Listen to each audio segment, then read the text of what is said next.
There was a tweet that showed YouTube is removing the view count and upload date on videos, and people got really upset looking at this, thinking like, why is YouTube removing this? This is such important information to be on YouTube. So here we're going to look into it, as well as YouTube's explanation on why this is a thing.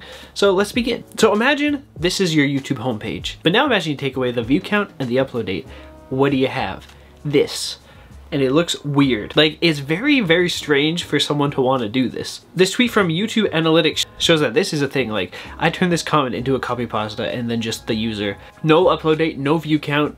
It looks cleaner, yeah, but it looks wrong. The one that I'm more concerned about is the day it was uploaded, because I do not want to watch, especially like a news video, I don't want to watch news from like 5 years ago thinking it's new stuff, right? That's just wrong. That's just not good for journalism. Now, YouTube does say that this could be caused by extensions enabled on the browser, so it doesn't seem like this is actually going to be a thing. It just looks like that on certain devices, and with certain extensions you won't be able to see that. So YouTube hasn't said that they're testing this right now, but it does seem like it can appear here and there, especially if you have extensions, which isn't YouTube's fault. I've also heard on some devices it might look like this, but for most users, YouTube is not doing this at all. Hopefully YouTube isn't actually testing this, because again, it's just not right. I want to see the view count because I want to know if the video is worth watching. You know, the view count sort of tells you if the video is good to watch. It does play a role in if someone decides to watch the video, at least for me it does. And then of course the upload date does really matter, especially for news content. Like if we take the election, if we see that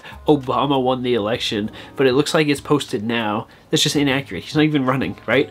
So if YouTube were to ever test that, it would be kind of disastrous. But this does remind me of when YouTube removed things like the dislike count. YouTube trying to convince people that removing it was necessary. It wasn't. You know, back in my day on YouTube, this button here used to have a number next to it, but now it's just the like count that you can still see. The dislike count will be private across YouTube, but the dislike button will remain. Back in 2021, they got rid of it after YouTube Rewind was dislike bombed.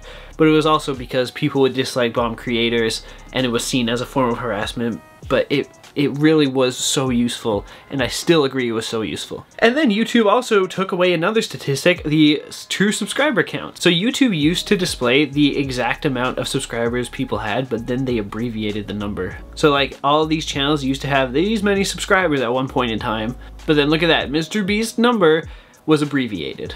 Like, it doesn't make sense to get rid of important statistics, especially Monday. So if they actually did that, it would be pretty bad. But thank God they didn't. So if you want to see more YouTube things explained, check it out, subscribe, and fly on.